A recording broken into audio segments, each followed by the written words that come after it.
country and of those whose interests we've committed to our church. Amen.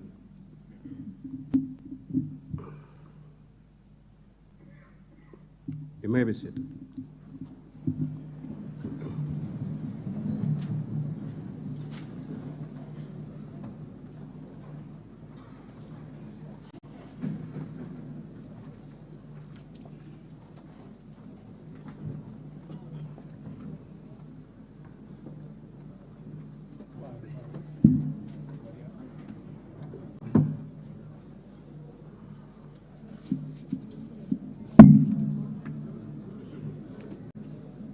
Order, honorable members.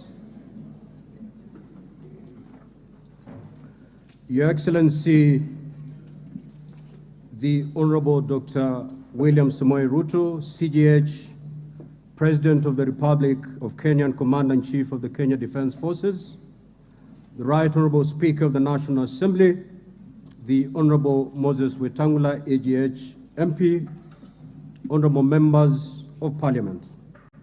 Article 132(1) of the Constitution of Kenya requires the President to address the special sitting of Parliament of Kenya once every year and at any other time. Further, Article 132(1)(c) requires the President to, among others, once every year, report in an address to the nation all the measures taken and the progress achieved in the realization of the national values set out in Article 10 of the Constitution. In addition, Article 240, subsection 7 of the Constitution requires the President, in his capacity as the Chair, 14716, which was published in the Kenya Gazette on Friday, 3rd November 2023. Accordingly, honorable members, this special sitting is properly convened. I thank you.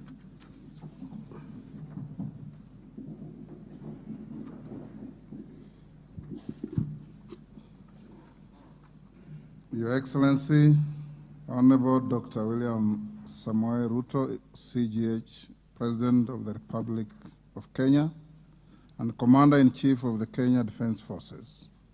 The Right Honorable Ombudsman, Article 131(b) of the Constitution of Kenya requires the President to address the nation once every year and at any other time. Further, Article 132(1)(c) requires the President to once every year report in an address to the nation. Additionally, Article 132(1)(c) Roman 3 of the Constitution provides that the President shall submit a report for debate to the National Assembly on the progress made in fulfilling the international obligations of the Republic. In this regard, honorable members, by way of a message to the House dated 26 September 2023, His Excellency the President conveyed his desire to address a joint sitting of the Houses of Parliament today, 9th November 2023. Therefore, Your Excellency, in the custom of Parliament, we recognize invited guests seated in our galleries. I therefore wish to recognize the following guests who are seated in the Speaker's row. Her Excellency Rachel Ruto, each family. His Excellency Honorable Rigathi Gachagua, His Excellency Pastor Dorcas Rigathi. The Honorable Musalia Mudavadi, EGH, the Prime Cabinet Secretary and Minister of Foreign Affairs. Your Excellency, honorable members, also present in the Speaker's row this afternoon are the Honorable Lady Justice Martha Koome, EGH, Chief Justice and President of the Supreme Court. Her Lady Justice Philomena Mbete Mwilu, MGH, Deputy Chief today.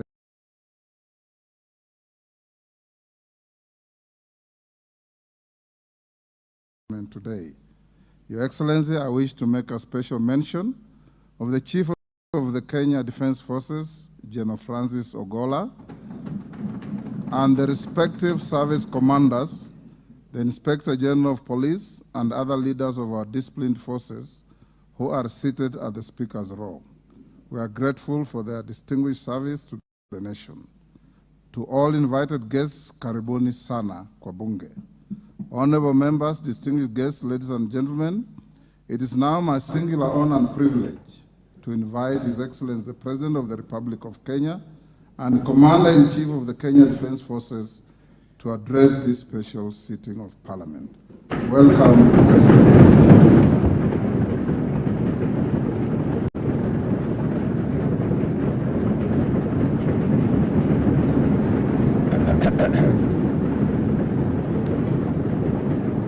Thank you very much.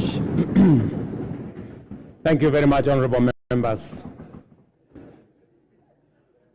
I arise before this distinguished assembly of the democratically elected representatives of the people of Kenya to discharge my constitutional function under Article 132(1)(c). The occasion requires me to give an account to the people of Kenya, the measures taken by their government under my leadership, and to give full expression and effect to the soul of our constitutional dispensation by implementing the national values and principles of governance set out in Article 10, to give on the progress made in fulfilling this solemn covenant, and that the journey of transforming Kenya for the benefit of present and future generations is fully underway. Its positive effect have also begun to bear fruit across many sectors of our national endeavor, from the grassroots all the way to this capital of Nairobi. On the 13th September 2022, last year, when I took office, I undertook to ensure the urgent transformation of our economy and to stop and reverse the negative trends of runaway unemployment, yawning inequality, and widespread poverty, which have denied Kenyans their dignity and extinguished their dreams. The mass appeal of the bottom-up economic transformation agenda was due in large part to the fact that its development and articulation, as well as its content and implementation strategy, represented our national values in action. It was inclusive, democratic, committed to social justice and the protection of the marginalized. Our commitment to bring the national values and principles of governance to life in order to significantly enhance the well-being of every individual and promote the unity, stability, security, and development of our country began long before the last election and will endure well beyond our term. It has been my manifest intention to live up to all the commitments set out in the plan, and despite enormous challenges and tremendous difficulties, we have made encouraging progress in a positive direction. This has not only vindicated our philosophy of inclusive transformation in pursuit of shared prosperity, but it has also increased our confidence that we are on the right path and shall, in due course, deliver the transformation of our nation in full.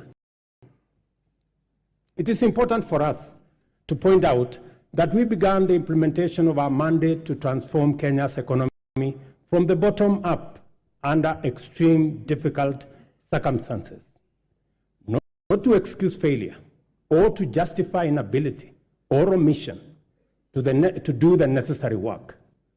Not at all. Rather, we do it to emphasize ordinary Kenyans, the mama mboga's security, well-being, interests, and aspirations at the front and center of all policy and governance discourse.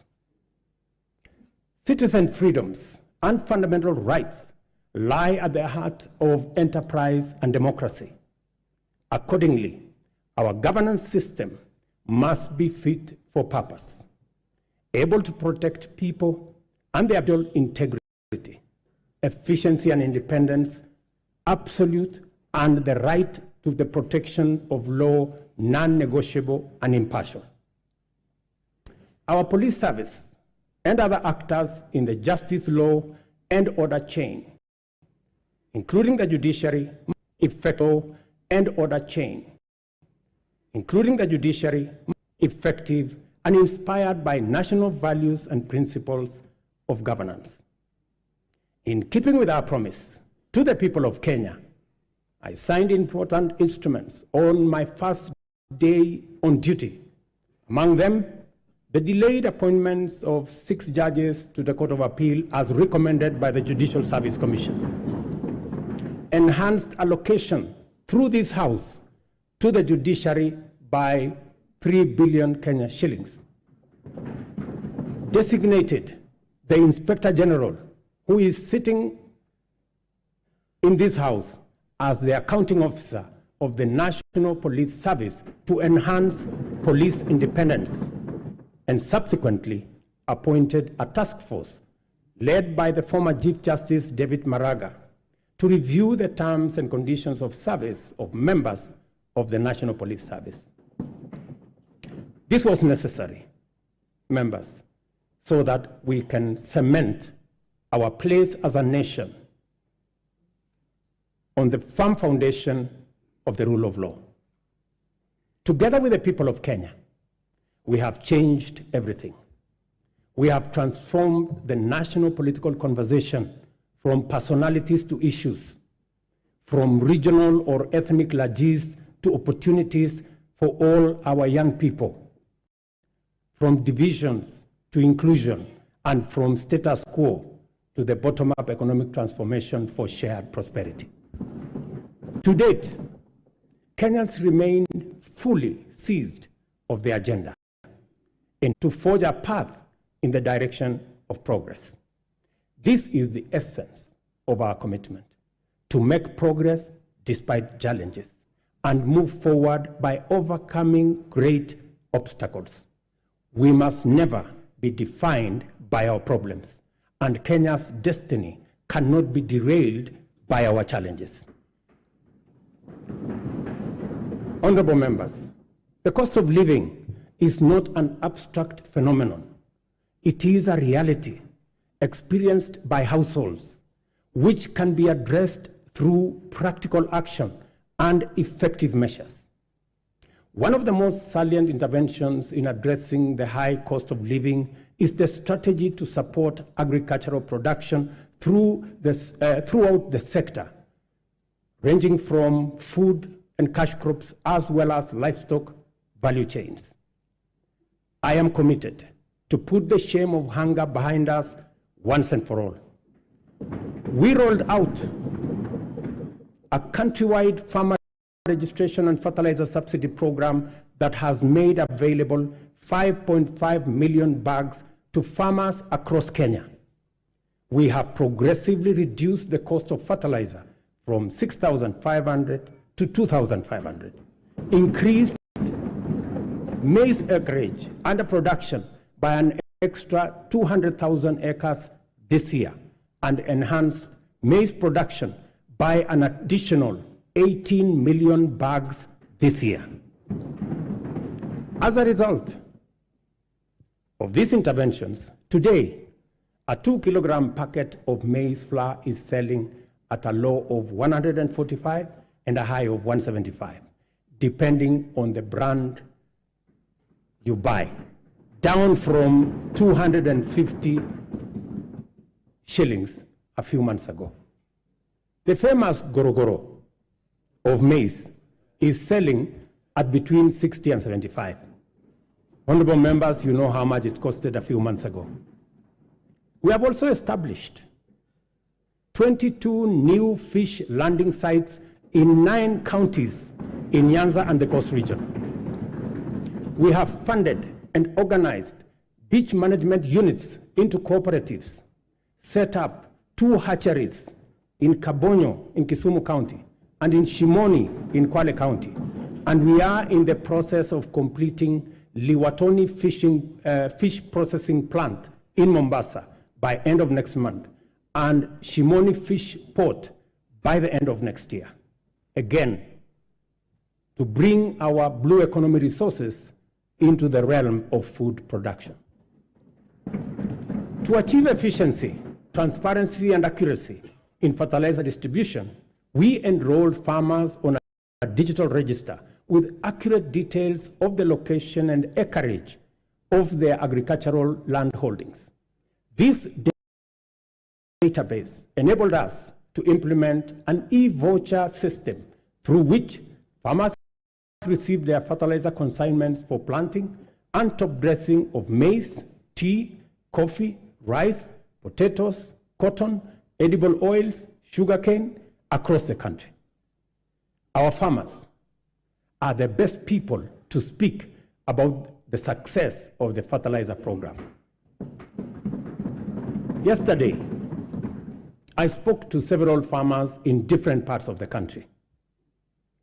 Ms. Alice Nato, a single mother, 17 certified warehouses jointly managed by the National Cereals and Produce Board and the private sector owners with a combined capacity of 365 metric tons or 4,090 kilogram bags have been prepared in the maize growing areas.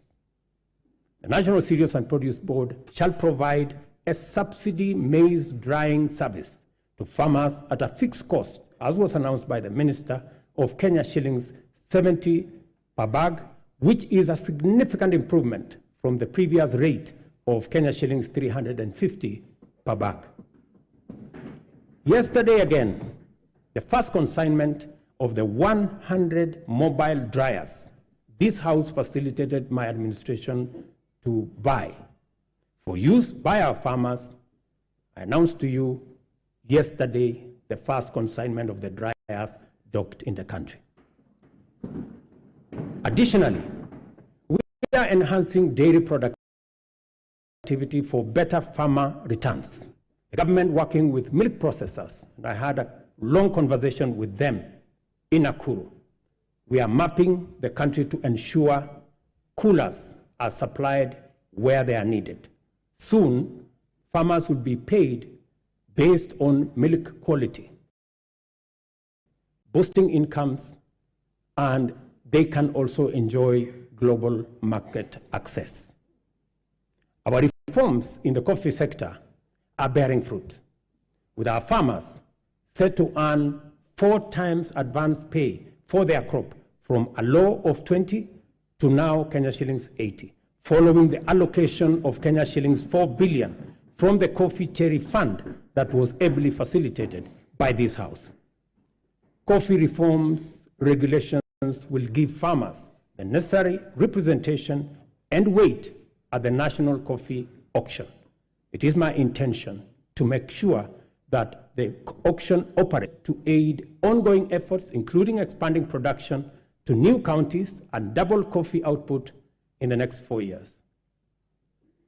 The government of Kenya is currently restructuring public sugar mills, expediting the leasing of 5 companies for rehabilitation and expansion to boost industry competitiveness before the COMESA sugar safeguards expire. The objective includes creating a competitive sector, raising farmer incomes, and enhancing productivity. This House agreed with my cabinet that we waive Kenya shillings 117 billion non-performing debt for government-owned sugar factories, for which I am grateful to this House. This House also approved 1.7 billion shillings that will go into paying farmer arrears and other complications that arose out of the challenges our sugar sector was facing. I want to promise this House that in the next couple of weeks, we shall be dispersing that money so that farmers in the sugar growing area can go home for Christmas with their money. As earlier indicated, our public borrowing had long crowded out the productive sector from the financial markets, raising the cost of credit and slowing down trade and commerce. As I told Kenyans on my first day in office, times were difficult and many people are struggling, and necessary and effective sustainable solutions were urgently needed. We must admit, honorable members, that as a country, we had been living large and way beyond our means. The time has come, therefore, to retire the false comforts and illusionary benefits of wasteful expenditure and counterproductive subsidies on consumption, by which we dug ourselves deeper into the hole of avoidable debt. The new direction may not be easy, but it is ethical, responsible, prudent, and most importantly, necessary. We've had to take hard decisions and make painful choices because we owe it to the people of Kenya to do the right thing and to confront facts as they are without flinching or equivocating. We have worked hard at home and abroad to mobilize a broad coalition of bilateral development partners. Many of them, I see them in this house, multilateral development banks and other agencies, which have rallied to pull our country back from the brink of debt distress and set us today firmly on the path towards sustainable economic growth. Our efforts to stabilize the situation have yielded such progress that next month, in December, we will be able to settle the first Kenya shillings $300 million or 500 billion Kenya shillings installment of the US dollars 2 billion Eurobond debt that falls due next year. I can now confirm with confidence that we will and we shall pay the debt that has become a source of much concern to citizens, markets, and our partners. Having said this, I further announce to the nation that our intention, consistent with sustained effort here and abroad, have enabled us to normalize our relations with the International Monetary Fund, the World Bank, the Africa Development Bank, and various development partners to such an extent that they are now working with us to implement the bottom-up economic transformation plan. As I earlier indicated, our public borrowing had long crowded our productive sector from the financial markets, raising the cost of credit and slowing down trade and commerce, especially the micro, small, and medium enterprises, including Mama Mboga. Consequently, many enterprises and entrepreneurs were referred for blacklisting by the credit reference bureaus, where 7 million borrowers were listed by last year. We committed to provide affordable and accessible credit and restore small business owners to good standing with credit rating agencies. A deliberate, targeted strategic financial inclusion fund, the Hustler Fund, providing affordable credit and mobilizing savings for individuals and small businesses, was launched on the 30th of November, 2022.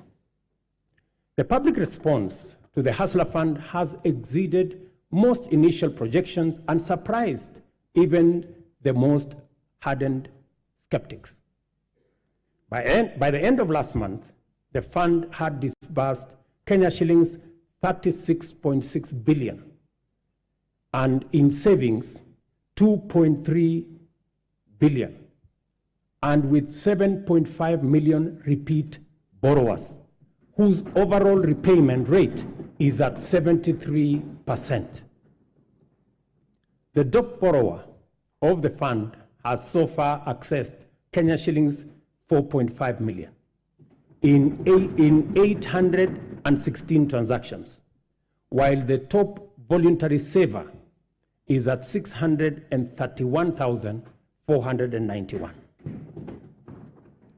In the intervening period, the Hustler Fund has also launched a group product which has attracted 50,000 active groups to the platform, and which of which 20,000 have received 151 million Kenyan shillings. The Hustler Fund has provided us not only the huge pent-up demand for affordable credit, but also the readiness of Kenyans to express or to embrace credit and savings and to pay their loans on time with minimum prompting. The notion that Kenyans are not creditworthy or are high-risk borrowers is nothing more than an unjust financial profiling, which has, in many instances, become a needless, self-fulfilling prophecy. Yesterday, when I called Harrison Karisa Kenga, a tuk-tuk operator in Mombasa, who has accessed 714,000 from the Hustler Fund, he suggested to me to find a way to have the fund provide asset financing so that he can buy for himself a tuk-tuk because the one he had was not his. I assured him that during my address today, I would ask the ministry responsible to respond to him. Consequently, I hereby direct the Ministry of Cooperatives and MSMEs to expeditiously engage Mr. Kenga. I will give you his telephone number. The impact of the Hustler Fund is summarized by a story of a Mr. Sospita Ondiek from Kisii. I suggest that the Kenyan film industry should look for him so that he can tell you his full story. Mr. Ondiek has a plumbing and tiling business in Kisii. And through the Hustler Fund, he has accessed 1.7 million in the many transactions he has undertaken to enhance our savings that have consistently been among the lowest globally, and to correct the delayed transformation of our social security architecture. Fundamental reforms are underway in our savings and social security space. As promised, we committed to take deliberate measures to foster a strong culture of savings amongst Kenyans, and of Kenya's public pension saving stood at 1.4 billion shillings a month, which is the lowest in our region at only 12.5% of our GDP. As a result of our initial interventions, the savings to the National Security Fund have grown from 1.4 billion shillings in January to 6.5 billion shillings every month, this month. The implication of this growth in our national savings is that it will significantly consolidate our nation's ability to invest in development using domestic resources as opposed to us going to borrow other people's money when they save. Honorable members, majority of Kenyans live in their own rural homes, even though many experience land and settlement challenges, including landlessness, insecure land tenure, and perennial squatter problems. Acute housing challenges are principally an urban phenomenon, and they present a serious threat to health and safety, as well as dignity of people, particularly low-income earners. The proliferation of slums in our urban areas indicate the extent of this serious problem and the urgency with which it must be addressed to enable Kenyans have greater choice in leading dignified, safe, and healthy lives affordably. Low supply of affordable housing units in Kenya is acute, making rent a huge component of the cost of living for many households. The increase in affordable housing units is a strategic intervention to not only supply affordable dwellings for Kenyans, but also as a means to reduce the cost of living. 3 categories of houses will be supplied by this program: social housing, affordable housing, and for the rest, market rate housing. Interest on financing is where we intend to make the big difference. Interest at the moment, as all of us know in this house, is at almost 18%. But under this program, all interest should be or will be at single digit. For social housing, the interest will be at 3%. You know, honorable members, that we all get 3%. So even the people in the social space, they also deserve to get 3%. Those in the affordable housing space will get 6% and 9% for the people in the market category. The affordable housing program has received tremendous support from county governments across Kenya. And I want to thank governors, and I know the chair of the Council of Governors is here, through her, all governors who have worked with us to make sure that this program becomes a reality.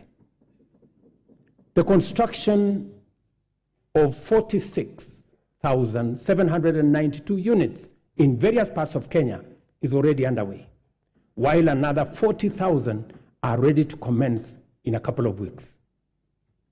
50,000 Kenyans are working. People who were previously unemployed, they are now engaged directly and indirectly in this enterprise. And the numbers will significantly increase as the projects move into the next phase and as we roll out many more units. A total of 746,795 housing units are in the pipeline as I talk to you under various stages of delivery. More jobs are being created with the formalization of the Jua Kali clusters, providing products like doors, hinges, and windows.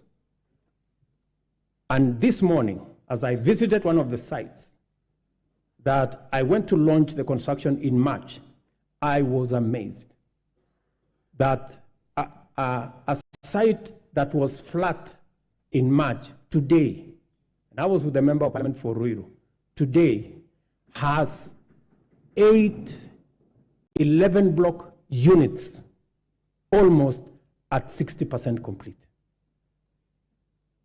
And I also met the Jua Kali cluster for Ruto, and they have been given a contract of 140 million to be able to supply doors and windows. Architects, engineers, quantity surveyors, masons, electricians, plumbers, transporters, steel and cement factory workers, and hardware merchants will be partakers in this transformative plan. I spoke to Moses today at the site in Ruto, an electrician, and he told me out of the 1,700 workers in the site today, he was in charge of 114 electricians who are engaged in that site. And he asked me, Mr. President, make sure the next site is ready for us, because we will finish this ahead of time.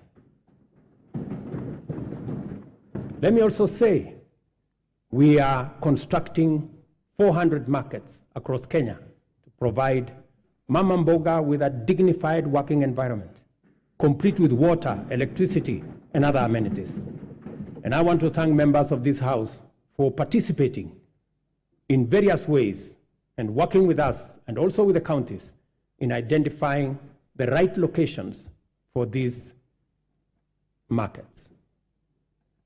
Ladies and gentlemen, honorable members, our education system must develop a formidable reservoir of skill, talent, highly competitive and innovative human capital to support our vision of an economically transformed Kenya. Within weeks of taking office, I appointed the Presidential Working Party on Education Reform, led by Professor Raphael Munavu.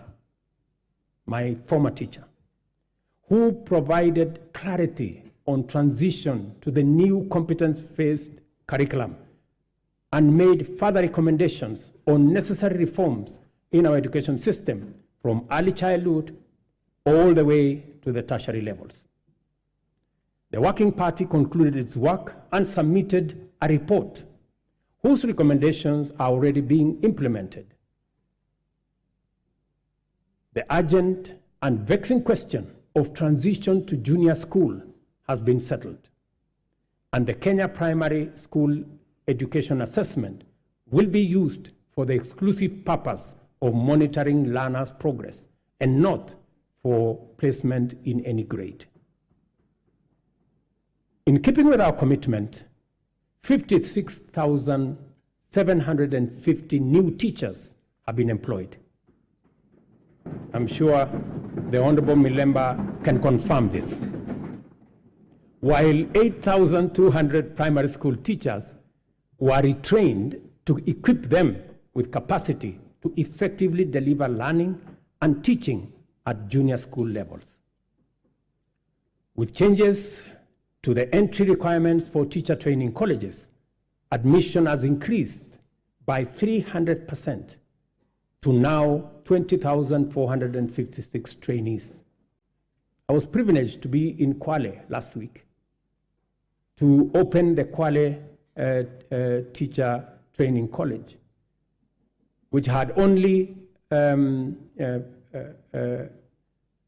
less than 100 students a few months ago.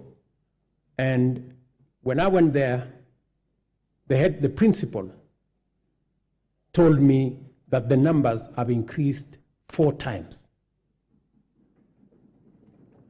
At the tertiary level, the Working Party recommended an overhaul of the existing education funding framework to a variable scholarship and loan model in order to address the financing gap which denied many Kenyans the opportunity to pursue tertiary education in our universities and TVETs, but also created many complications in our universities and institutions of higher learning that by last year, our universities had accumulated debts of close to 60 billion Kenya shillings. I sat down with all the vice chancellors of our 41 public universities, and we came up with a proposal that we are now implementing.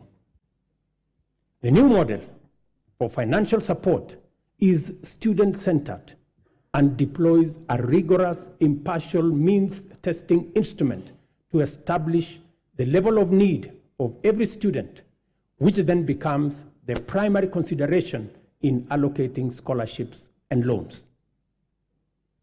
To fully democratize our education system and make higher education accessible and affordable to all, we have also chartered the Open University of Kenya, following requisite cabinet and parliamentary approvals. I want to thank this House for expediting the Open University Charter that had been in the works for the last 10 years. I also want to announce to you that the first 1,000 students will report next month. In the course of consulting Kenyans from all walks of life during the formulation of the bottom-up economic transformation agenda, the foundational contribution of health to citizen well-being and the role of costs in driving up poverty were identified as chronic. The implications are very clear, and we cannot afford to delay the delivery of universal health care anymore. Consequently, we have instituted radical reforms in the provision of healthcare services in Kenya, including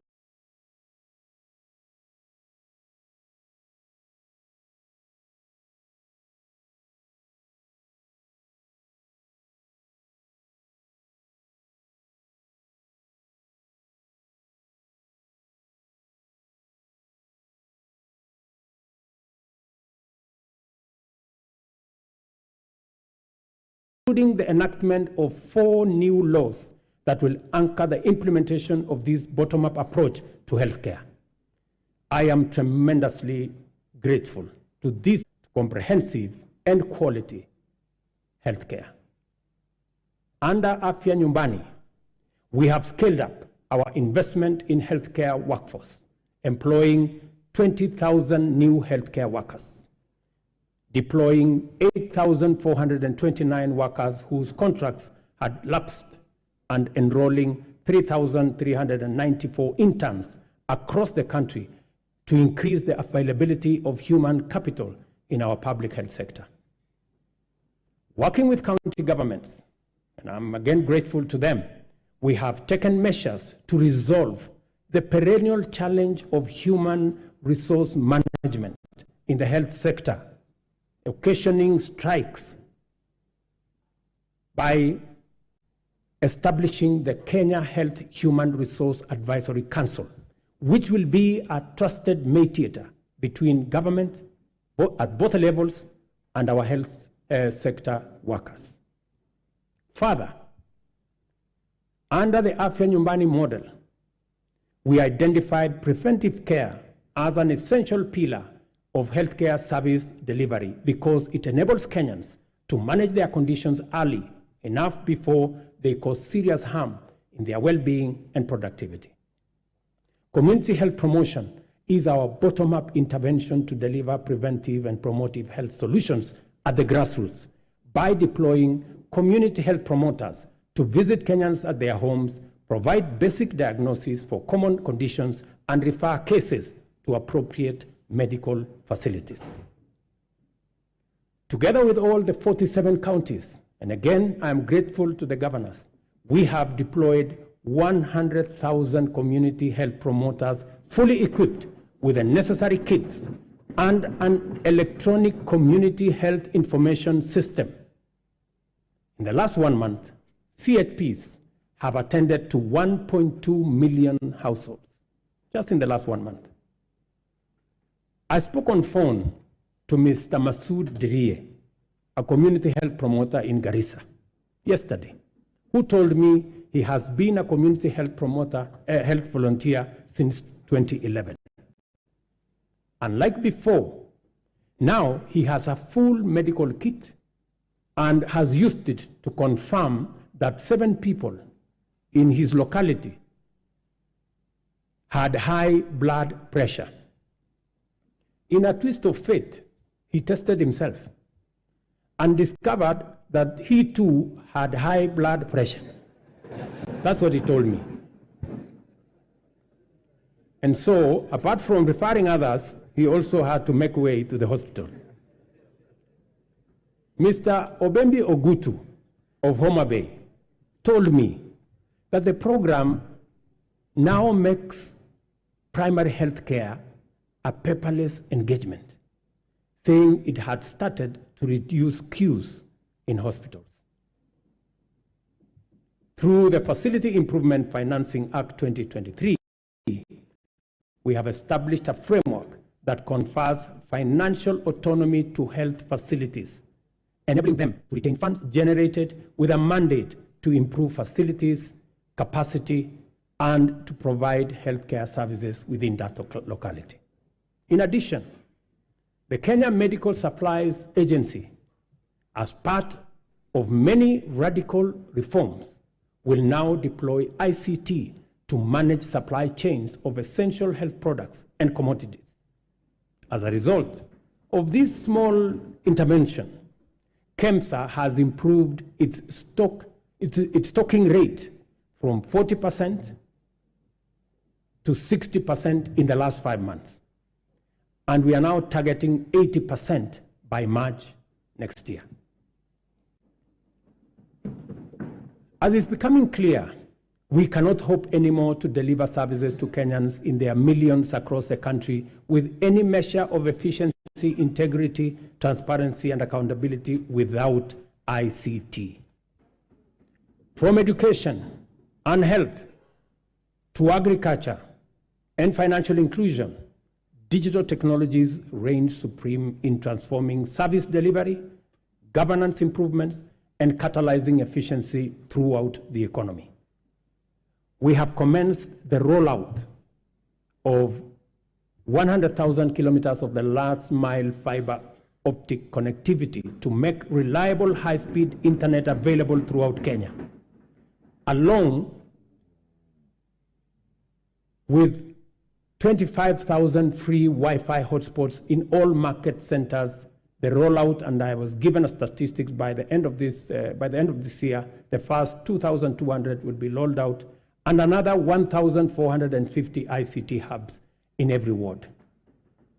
I want to thank the membership of this House for considering to change the NGCDF Act so that you can also deploy those resources in the ICT space and enable millions of young people in your constituencies and wards to access internet and technology for digital jobs, e-commerce, and to give them the possibility of working on remote jobs. I have engaged the chair and committee of this House in that space. We have agreed on the model of how the ICT hub will look like, and I am truly grateful that Parliament came through and considered changing the law so that we can work on this together. We have expanded digital provision of public services to encompass 13,000 services to date, and it is my commitment to ensure full digitization by the end of next month. Our decision to enhance efficiency and integrity in the provision of government services has gone a long way to improve revenue collection. Working with the private sector, we launched the local assembly of affordable smartphones last week in Athi River. Digitization and automation enhance service delivery and citizen satisfaction, and also assures greater accuracy, transparency, and accountability, and reduces opportunity for corruption in the course of transacting with government ministries, departments, and agencies. Corruption, honorable members, wastage, inefficiency, and negligence are serious threats to our transformation agenda and unacceptable practice that has no place in our nation. I have given my firm assurance to the people of Kenya that cases of misconduct and corruption shall be dealt with ruthlessly, with finality, and expeditiously. I ask this honorable House to finalize the Assets Declaration and Conflict of Interest Bill to further tighten our anti-corruption policy framework and eliminate space for those who want to steal our money. The security and safety of all citizens is our foremost commitment and most fundamental obligation, without which every other endeavor is not possible. The reason why Kenya has continued on the path of steady progress is that we have maintained stability, peace, and security by affirming our territorial integrity and maintaining internal tranquility. This is not to say our country has not had its share of security challenges. The specter of terrorism is a continuing threat that we must remain constantly vigilant against.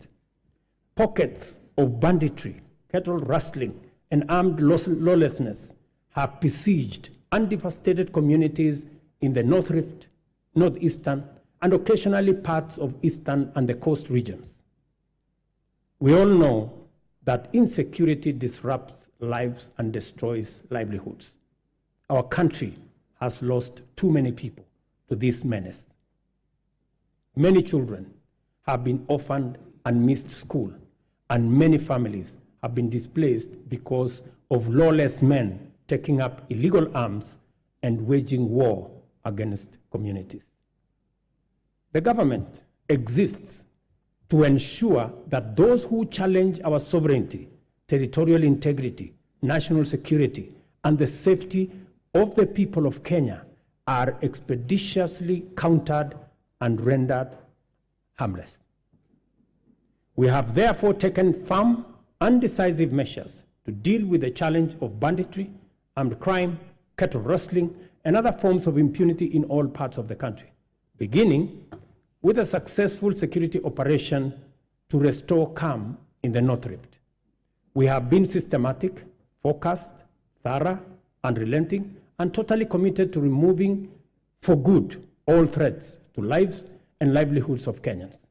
I know there are pushbacks from the criminals, but I want to assure the honorable members of this House that we will be unrelenting. And until it is done, it is not done. In discharging this commitment, we have been mindful not to use security imperatives to commit impunity, including misuse of resources and extrajudicial infringement on freedoms and fundamental human rights of citizens.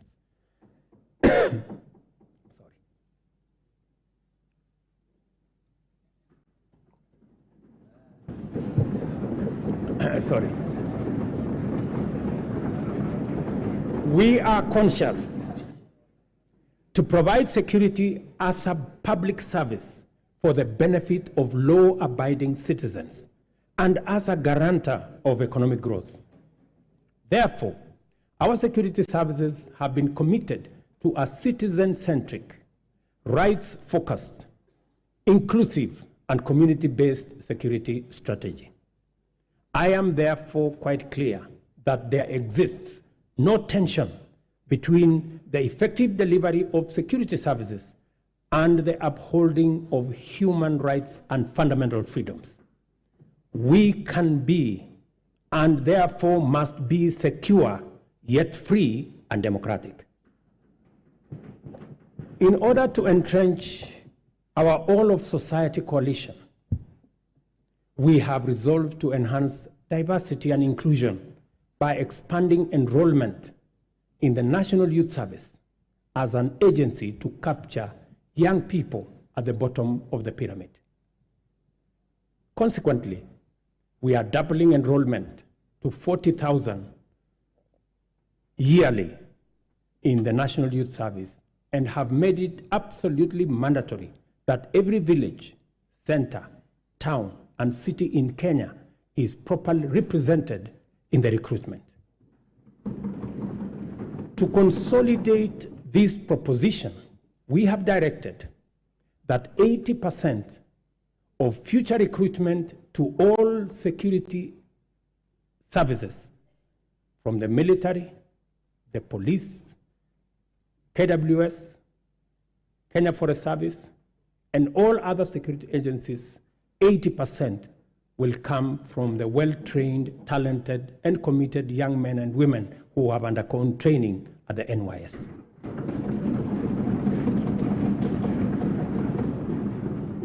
Kenya finds itself continuously summoned to its duty of care to serve as a reliable anchor to our region's security, peace, and stability. We continue to answer our historic, moral, and strategic responsibilities to deploy our resources in solidarity with our region in general and our immediate neighborhood in particular. To prevent the imminent collapse of Goma in eastern DRC, which we have had would have had serious consequences for the wider East African region, we deployed our troops under the East African Community Regional Force. We have continued to anchor the fight against Al-Shabaab in Somalia under the Africa Union Transition Mission in Somalia. The Kenya Defense Forces continues to make Kenya proud, and I salute them. It is our firm position that only a democratically accountable system that is sensitive and responsive to the adverse and diverse composition of Sudan can secure that country. Given the regional interconnectedness, together with the Kingdom of Saudi Arabia and the US, we have engaged the Jeddah process as IGAD to fashion a framework that will be best placed to successfully deliver peace in Sudan. Honorable members, our economy is firmly interconnected with regional, continental, and global economic systems. Our security and stability is likewise integrated with those of our neighbors. Kenya has a fundamental, essential, legitimate, and clear interest in conducting robust diplomacy in form of bilateral and multilateral engagements. For the last 12 months, we have continued to fulfill our international obligations through Kenya's leadership in the international arena. This is underscored by the high-level summits Kenya has hosted and participated in. Kenya successfully hosted the inaugural first-ever Africa Climate Summit. We also hosted the 43rd Ordinary Session of the Executive Council, the 5th Mid-Year Coordination Meeting of the Africa Union, and the Regional Economic Communities. And the first-ever summits have brought into our country about 30 heads of state and government and over 30,000 delegates from different parts of the world. The government has made deliberate efforts to harness the immense and potential of Kenyans also in the diaspora. Indeed, I established the State Department of Diaspora in the Ministry of Foreign Affairs so that they can fully participate in the affairs of our motherland. I have committed to work collaboratively, consultatively, and collectively with the counties and all Kenyans to uphold our cherished national values as human dignity, equity, social justice, national unity, inclusiveness, integrity, good governance, transparency, and accountability. I encourage all honorable members and indeed all Kenyans to embrace an open mindset in regard to national strategic interests and to leverage on our rich heritage and diversity. One of the greatest strengths of our country is our capacity to devise bold, unprecedented solutions to our threats and challenges, create imaginative strategies to avert danger, and chart new paths to deliver us from adversity. There is no doubt that our nation has been confronted, which we are very proud of. Such pressure can disrupt lives and livelihoods and undermine our economy. Thankfully, Kenyans always find the moral strength and political imagination to reach across the political divide and engage in dialogue. My good brother, Stephen Kalonzo Musyoka, our former president, and the leader of majority in the House, Kimani Ichung'wah, for doing a wonderful job. Congratulations, gentlemen. I salute the grows deeper and more robust by the day. Our collective resolve as a nation to further entrench constitutionalism, democracy, good governance is a unique quality, confers on us an incomparable advantage, the power to face the future without fear, to imagine a transformation that extends to posterity and envisions prosperity that benefits our children's offsprings and beyond. As long as we put the welfare of the people of Kenya as our central agenda and play our respective roles in ensuring that government is effective and accountable, efficient and transparent, Kenya's best fortunes are well within our reach.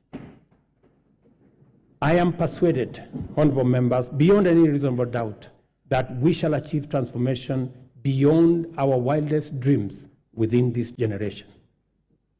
As a leadership and as a people, we have a historic opportunity to preside over the greatest transformation and progress ever witnessed in our nation.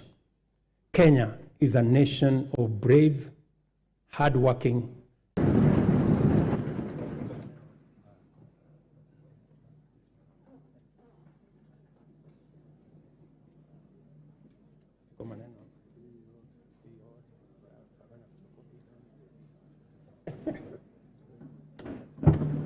Thank you very much.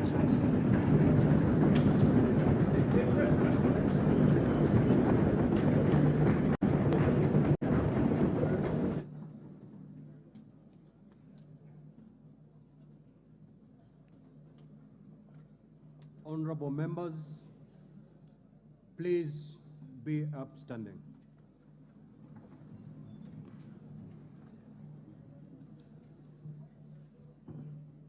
Your Excellency the President, of the National Assembly. The National Assembly now stands adjourned until Tuesday, 14th November 2023 at 2:30 p.m. May I also take this opportunity, Excellency the President, to invite all honorable members and our guests to a reception at the Parliament courtyard. May I also request all of you honorable members and our guests to remain standing in your places until the procession of His Excellency the President and the Speaker